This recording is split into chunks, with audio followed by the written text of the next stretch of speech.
Hey everybody, how's it going? Happy Monday. And it's a happy Monday for me because after today, tomorrow's my last day of the work week. And then my weekend comes. I cannot wait. I'm going to see BFF Jen. It's going to be nice. But I'm here on a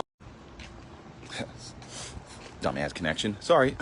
But, over the weekend, we had a game in town. It was Rice in Texas. Rice got fucking obliterated. I'm like, Jesus Christ, it got obliterated. Like 58-0. Really insane.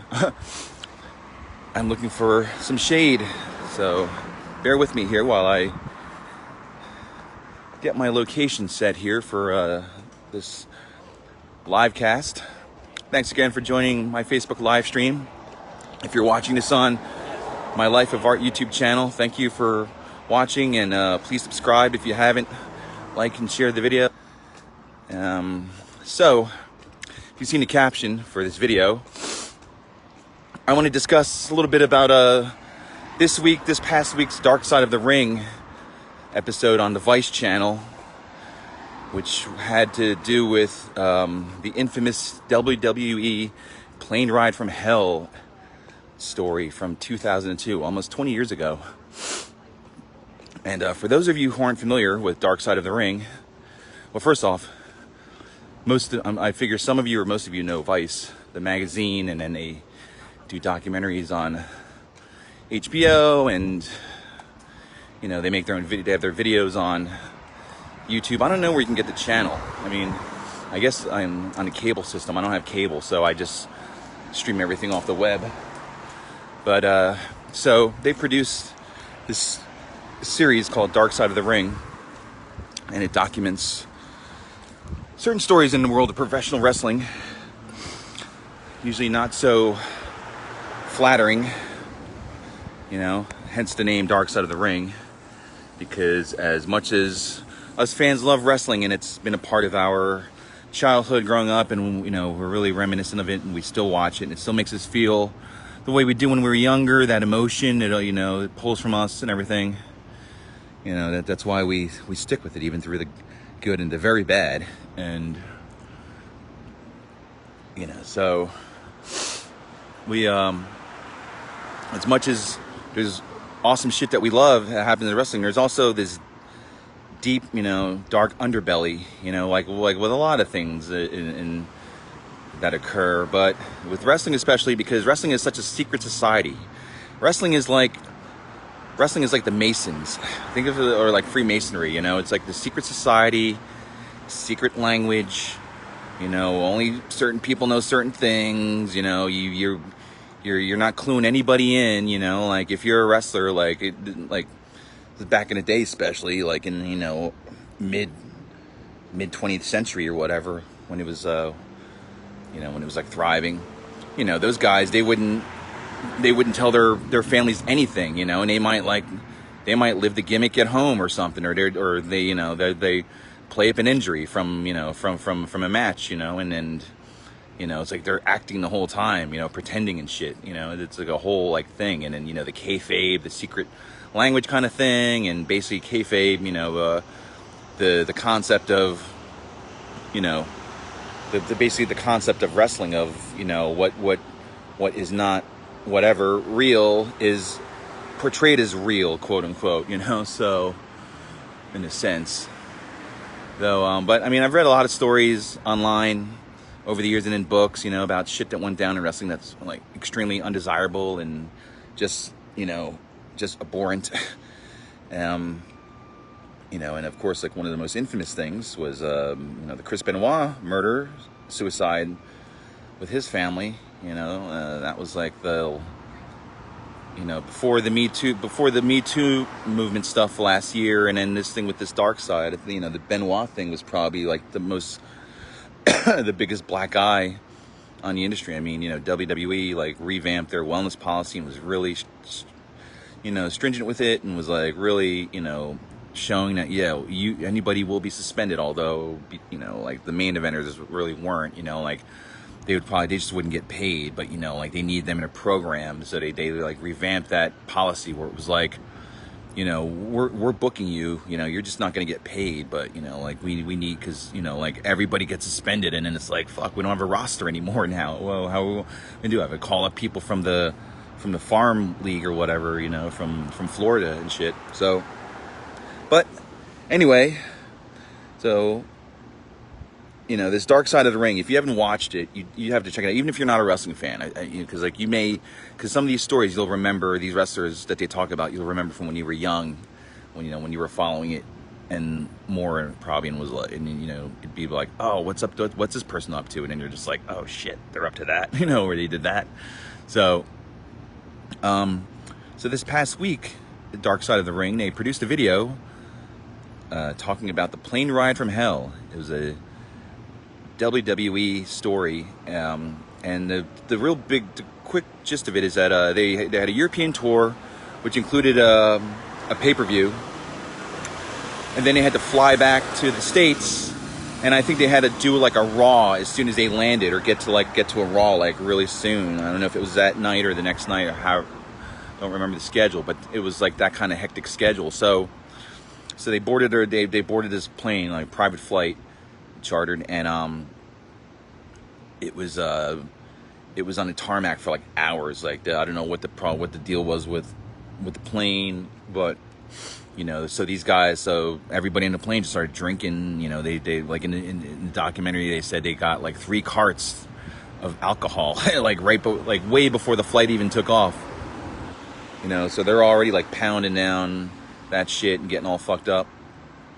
And then, plane takes off, and like all these antics happened, you know, like WWE, like they did two things on it, and they, like, you know, they lightened it up, they lightened the mood. It was like, oh, this is crazy thing, you know, the craziest things that they talked about, quote unquote, the craziest things that they talked about happening on that flight was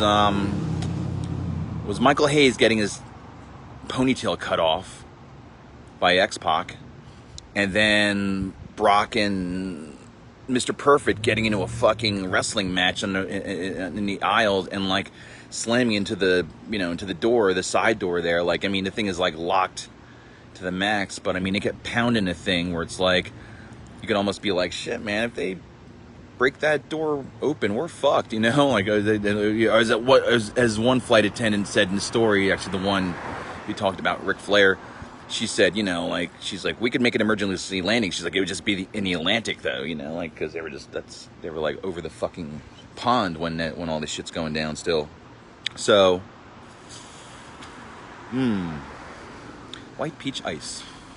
Anyway, so those were like the 2 craziest, and then there was like other antics, I guess, but it was like, you know, it was played up as just like, oh, this is wild, you know, whatever thing, and then at some point, I remember there was a story they talked about. I'm not sure how soon after the initial story had come out and they were doing these specials, but like this story came out that Ric Flair, and for all you who may not know, the Nature Boy, woo, and all that shit, you know, there's a story that went around that he was walking around the aisles, up and down the aisles of the plane, wearing nothing but his robe. He wears like these extravagant robes to the ring. For those of you who don't know who Ric Flair is or have not seen a match of his, you know, it's like very like glittery, you know, it looks like a peacock, you know, it's very extravagant, you know. Let's say the Nature Boy, because that's his nickname, which he got from Buddy Rogers back, you know, like from a wrestler from the old days. So he was, you know, they said, yeah, he was walking around, and, you know, naked, and, you know, he got the robe and it's open, and, you know, his dong's hanging out, and he was helicopter spinning his dick, you know, like right in front of everybody, and and the flight attendants are there, and that's all you heard is, like, oh, the flight.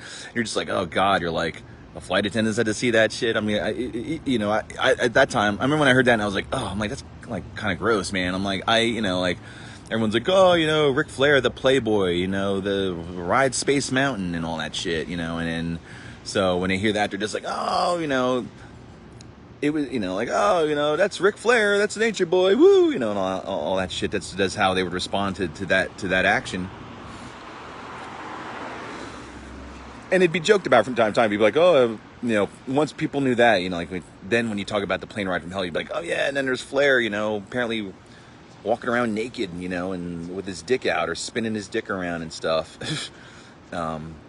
Which is just like, Jesus Christ. It's like, I really don't want to see that, dude. Like, I mean, athletes, whatever, you're naked in front of each other from time to time, like, it doesn't matter, big deal. But like when you're like turning your body into like an amusement park attraction like that, that's kind of unwanted, except you're probably the only one that's thinking like, yeah, this is cool, this is appropriate, and everyone is just like, oh boy. So, but this, in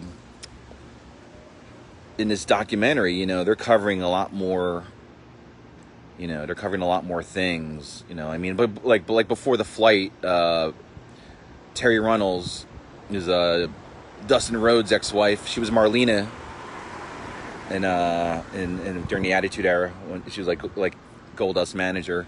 She talked about like I guess with her to venue and like in the locker room or whatever, like she was walking by and Lesnar was like, Brock Lesnar was like wearing like just a towel in his locker room. He's like, hey Terry, and like she comes back and like he just like flashes his dick to her. And she had this thing where she kept saying like, don't sell it, like I didn't sell it. She was like, like someone gave her advice, like when someone does something outlandish like to you or like tries to like shock you, whatever, you're like, don't sell it, like basically no reaction, just like okay, kind of thing, or don't even say anything, just like walk by. So there was already kind of like stupid shit going on there, but the flight was covering all this other crazy shit that was going on, and they go through the ponytail thing, and when Mr. Perfect starts ribbing Lesnar, and then they get into their altercation and stuff, and oh yeah, there was Scott Hall. I think I don't know if there was anything with Scott Hall, and I think it was with the same. Flight attendant. Excuse me. It just had fish burrito, very good, and Cabo Bob's. So, but this flight attendant, she starts giving her account of the whole of the situation of the story, and as the story's going on, she starts telling like, I think the first story she tells is I think it was her. I'm pretty sure it was her, but like Scott Hall was like completely like just passed out. He was just like, he was like sad. He was just having his demons were just back again in full force. So this flight attendant went to check on him, and I thought it was something like he tried to like pull her towards him or something, or some kind of thing. They wanted to talk to him about it. He just had a sentence saying, he denies allegations, or he didn't know what he was doing, whatever. And then some time goes on in the documentary, and then they start talking about Flair, and the whole naked under the robe, spinning his dick around and stuff, and whatever state he was in, it's not an excuse, but apparently, so he walked towards this flight attendant with his dick hanging out, and he was trying to get her to touch him, most likely touch his dick, and she was just like, Jesus Christ, what the fuck, like, what the fuck am I gonna, what's going on, like, this is just, she said, she couldn't, she's like, I cannot wait to get off this flight. When she got off the flight, she was just like crying, like, God, that flight, thank God this flight's over, and so Flair, that's red flagged for Flair, and you can whatever look beyond his gimmick and be like, man, it's just fucked up. It's like, you're gonna like, you're attempting to have a woman non-consensually like touch you, like come on, like you live your gimmick all the time, but you gotta like ease off your gimmick and be like, all right, like but when you're like, I'm a nature boy, woo, and everybody's just like apparently swooning all over you, then yeah, you're gonna like just be like, whatever, and go with it.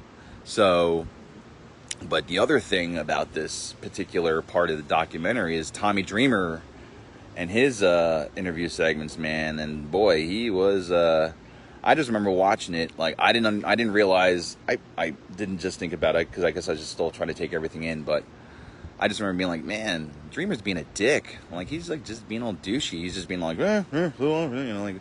You know, it's a nature boy. Ooh, he's just styling and profiling, and you know, and he was totally like dismissing, you know, Flair's actions, and even just like just being like, oh, that's Flair, that's Ray, you know, like the whole boys will be boys bullshit thing, you know, and that doesn't fly in 2021, Mr. Dreamer. You know, I love your House of Hardcore shows, and you know, you're one of the most hardcore motherfuckers I've seen in ECW. You literally had your balls broken in a match against Brian Lee. But man, like I saw that, and I was just like, man, I'm like, come on, dude, he's up. Like, you know, he's all like, it's like victim shaming. You know, he's like, oh, you know, if she, you know, he says like at one point, I'm like paraphrasing big time, and you'll have to get the quote. But basically, he was like, oh, if this affected her so much, then why did she take the payout? She should have went and, you know, got a case again. You know, like all this. It's like, dude, it's like, fuck you, Tommy Dreamer. Like you're not in that situation. You don't know like the mindset. You know, like. It's like with any kind of victim thing. It's like, you know, a lot of people are like, why didn't at the time? It's like, well, you don't know like how traumatized they are and how scared and like, you know, no one's gonna believe me if I say it. I mean, that's the most common thing. No one's gonna believe me if I say it. And then it goes along the lines with, you know, like with people like Dreamer saying those kind of comments, like, oh, well, if she really was, you know, why did she take a payout instead of, you know, you'd have to ask her, Tommy, and don't be a fucking douchebag dick when you ask her. So. The fallout from this episode, Dreamer is suspended from both his gigs at Impact Wrestling and Busted Open Radio, which is hosted by David LaGreca and Bubba Ray Dudley. I couldn't remember that for a second, but yeah, he's off that show for which I didn't even know. I guess I hadn't watched much of that. I always thought it was like. I didn't remember Dreamer being on there, but again, I haven't watched too many episodes of it. Of course, I know Bubba, and I've seen the other guy, which I guess is LaGreca. But unless he's, you know, I don't know how recent of an addition he is, or I just missed him in the past. But he's off that show now too. I just read a statement from LaGreca, and he's like, I got a daughter who's about to enter college, man. He's like, and this is the shit I worry about, you know, and the way he talks, you know, the shit he's saying, it's like that's the shit you worry about. You like about having guys like that and having guys doing fucked up shit, you know, like. So, you know, I mean, a Dreamer put out a statement, like, not the day after, not the day after, but 2 days later. I guess Friday. This came out. This episode was Thursday night, so I don't think Friday. I think Saturday. I think yesterday I saw like he put out a statement because like Friday when it was announced when he was suspended from Impact and Busted Open. They're both indefinite. You know, I mean. Look, Busted Open was almost pretty much like he'll be back. We don't know when. There's no time frame, but he's out for now. So, but Dreamer did release a statement saying that he apologized and he didn't mean to offend, and like what he said was insensitive, and he understood it could trigger a lot of, you know, emotions and stuff and everything, and you know. Apologize if I offended anyone kind of thing. So he put out a statement, and you know, you got to do that. You got to put out a statement. You know, if you stay quiet, especially in this day and age, like you look even like then more speculation and more talk. And if you don't give a shit about that, then that's one thing. But for the most part, you know, you need to put out some kind of statement and be like, hey, I'm aware of what I said. But we'll see. And as for Ric Flair, he was doing these car insurance commercials. Those commercials have been put on hold for now. They've been suspended. And he was supposed to be at the Comic-Con, I guess, in New York, is it? Supposed to be at like a Comic-Con coming up. And they took him off that. So, you know, it's up in the air with these guys, you know. I mean, it's a different day and age, man. Like, you know, in 2020, you know, we started seeing the Me Too movement take effect in wrestling when a lot of people were calling wrestlers out and promoters out and trainers out for you know, for grooming and abuse and all that kind of bullshit stuff, you know, horrible shit. So and then it's been kind of just quiet for a bit as far as that, you know. I mean, there's been some murmurs, like people following up with some of those, you know, accusations from last year and stuff, but this is the latest thing, you know. And you know, it was interesting, like Undertaker a while ago was saying how, the guys these days, they just play video games and whatever, like back in my day, it was, a whole other thing. It's like, well, yeah, dude, that was 30, 40 years ago, man. The generations change. With everything, like sports, entertainment, wrestling, it's progressing. You got this new generation, and they don't have the same thought processes as your generation. That's how every generation is, man. Every generation comes up with a new set of thinking. They see the previous generation and say, oh, well, I don't want to do that. You should be happy that, we don't have wrestlers these days dropping like flies from fucking, pills, coke, bullshit stuff, like to keep them going on a crazy schedule. They find other ways, man. They're healthier. They're working, they work out, their supplements, diet, the video games. That's a good distraction. Do a video, if you want to do drugs, but like, it's not the best thing in wrestling, because you need to be on spot. You need to be on point as wrestler, man. You need, your partner needs to trust you. You need to be physically and mentally able to like lift your opponent up and move him around and not hurt him and all that kind of shit.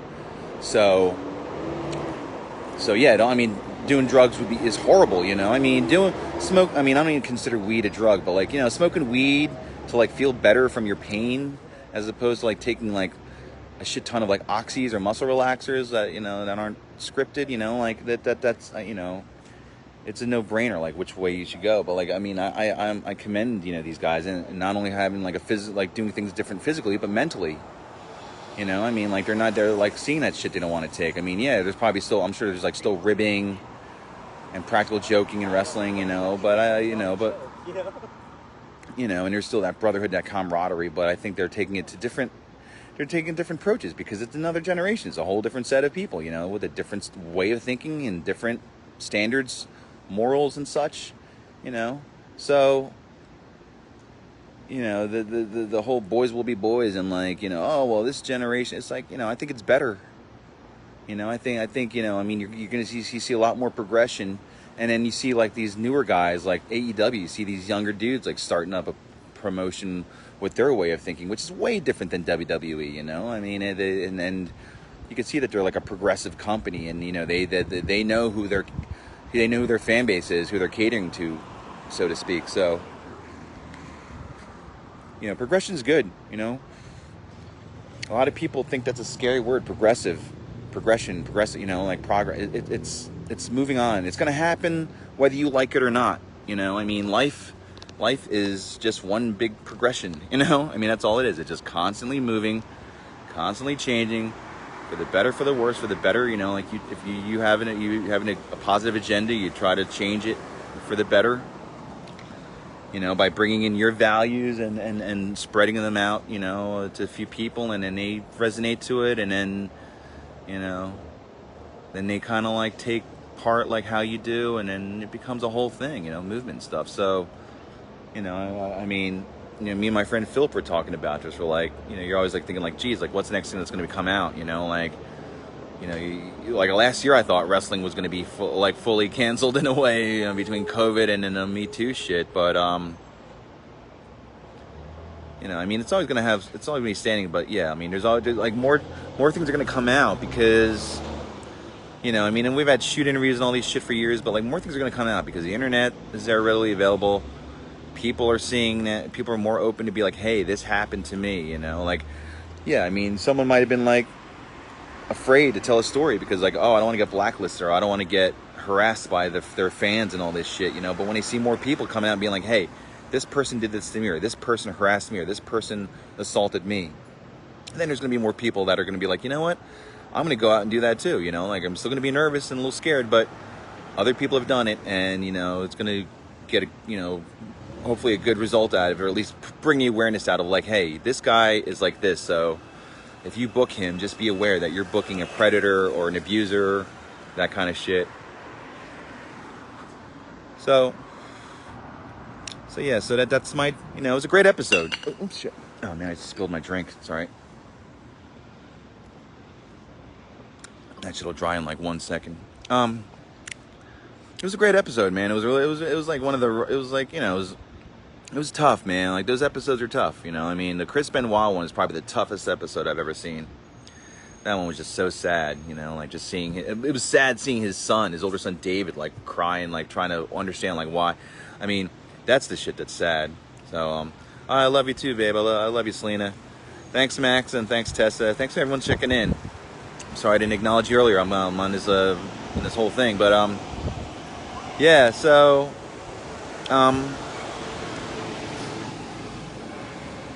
you know, like I said, yeah, people be more comfortable coming out and exposing what they need to expose, and let the awareness, you know, be out there. And you know, you want to make what you want to make what you love to do a safe haven, you know, for everybody, including the fan base. You know, like, you don't want those kind of people around anybody, the fans, you know, the workers, the, you know, anybody kind of thing. So but yeah, I was talking about the Benoit episode. But yeah, seeing David, you know, like that part was sad. I mean, like, the whole thing was sad, but you know, I'm not sad about Benoit. He's a piece of shit for what he did. You know, like that's like most horrific thing you can do. You know, as a husband and a father and a man. So yeah, but check out the series, man. Like, you can find the episodes online, or if you have a subscription to something that gets the Vice channel, check it out. It's great. This season is interesting. They did, this is season 3, and they did the first half of the season like in the summertime, or maybe before the summer, maybe spring into the summer, and then they took a break, and this is the first episode back. So they have like 6 more episodes maybe. If I find a lineup, I'll put it up. But one's coming up about Onita and FMW and more deathmatch stuff. So I love to see death matches covered, man. I love death matches. People think I'm weird and shit, that I like that shit. I like death matches, man. I just don't, you know, there's something just really insanely crazy exciting. I respect those dudes. I mean, they consensually put themselves through that crazy shit to get, you know, the pops out of us. And I pop and I respect anybody that does deathmatch wrestling. I love watching that shit. People think it's gross, it's disgusting, I can understand, whatever, and they might think I'm like mentally insane, or what's wrong with you for liking that stuff. I don't know what to tell you. I like live insane action. It's not a movie, it's not a cartoon. That's real blood, that's real weapons, they're really falling 10 feet off of the top of a fucking building. Yeah, so that's gonna be cool though, man. It's gonna be some cool episodes coming up. I have to see what else is coming up, but and if you haven't seen this episode, check it out. It's really crazy. Oh, and by the way, WWE on their network on Peacock, they took down their plane ride from hell segments. Like, after this whole fallout, they have a series on there called Storytime, and it's an animated series, and basically they just take old stories recounted.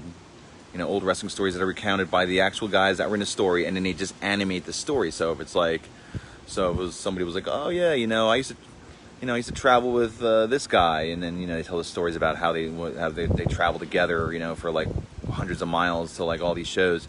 So they actually, I never saw it, but they had a fucking Storytime animated version of the plane ride from hell. Like, oh my god. I mean, can you imagine it? I mean, I mean, it was just obviously like, you know, like I said, they sugarcoated it and was like, it was just a wacky hijinks ensuing on the plane, you know, like that kind of shit. And I did see, they used to have a show called Confidential on, which is when they were on Spike, and that was like a magazine show, and it was just like, it was WWE, so it was just, you know, you just watch it for fluff, you know. It's going to like push storylines. They tried to make it like a serious kind of shoot style, but it was all based off of the angles, and like a lot of people were still doing their gimmicks, and when they were telling the stories, you're just like, oh yeah, there's that WWE spin on it again and shit. So, you know, I remember seeing that, and they were just recounting the stories, and again, the big stories were Michael Hayes getting his ponytail cut off, and Brock Lesnar and I almost said Big Show, Brock Lesnar and Mr. Perfect, you know, having that fight after Mr. Perfect ribbed Lesnar a few times. So, you know, it's good on them. You know, they have to. They're like, dude, you know, they're I'm curious if they were a publicly traded company, if they would do that. You know, they probably would have to because like they probably want any immediate backlash. But since they're a publicly traded company, they definitely have to take that shit off now, which they have, because man, you cannot have that on your channel. You can't be like, oh, we're fluffing this up, and meanwhile there is this woman being like, Ric Flair tried to make me touch his dick, and then Scott Hall tried to, you know, kiss me or do whatever the fuck he was trying to do with me, pull me, you know, into him and shit. Like, so like I said, we shall see what happens in the end with Flair and Dreamer and all that kind of shit. But you know, be careful how you present things, you know, and have a good perspective of things, you know. So, oh my God. Well, I'm gonna be heading off and going back to work in like 10 minutes. I'm gonna just sit here and just chill. Hope y'all have a great Monday. Enjoy the rest of your day. I love y'all. Thanks for checking in. Please subscribe, like, share, comment on my videos here on the Facebook live stream and on the Life of Art YouTube channel. Sayonara from Austin, Texas. You too, babe. You have a nice day.